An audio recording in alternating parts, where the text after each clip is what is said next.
তিনি কি সত্যি হেরে গেছেন, নাকি এই ফলাফলই প্রশ্নবিদ্ধ? পশ্চিমবঙ্গের রাজনীতিতে নতুন বিতর্কের কেন্দ্রবিন্দুতে মুখ্যমন্ত্রী মমতা বন্দ্যোপাধ্যায়। নির্বাচনের ফল প্রকাশের পর যখন তার পদত্যাগ নিয়ে জল্পনা তুঙ্গে, তখনই কালীঘাটে সংবাদ সম্মেলনে তিনি স্পষ্ট ঘোষণা দেন, তিনি পদত্যাগ করছেন না। সাংবাদিকদের সরাসরি প্রশ্ন, কবে পদত্যাগ করছেন? জবাবে মমতা বলেন, কেন পদত্যাগ করব? আমরা তো হারিনি, জোর করে ভোট লুট করা হয়েছে। তার অভিযোগ, এই ফলাফল জনমতের প্রতিফলন নয়, বরং নির্বাচন প্রক্রিয়ায় পক্ষপাতিত্ব হয়েছে এবং কেন্দ্রীয় শক্তির প্রভাব ছিল স্পষ্ট।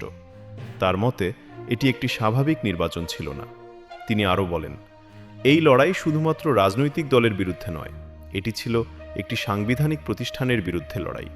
আর এই অবস্থায় সরে দাঁড়ানো মানে অন্যায়ের কাছে মাথা নত করা।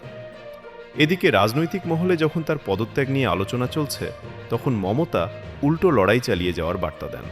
তিনি জানান, বিজেপি বিরোধী ইন্ডিয়া জোটকে আরও শক্তিশালী করার উদ্যোগ নেওয়া হবে। তার দাবি, জোটের শীর্ষ নেতারা ইতিমধ্যেই তার পাশে থাকার বার্তা দিয়েছেন।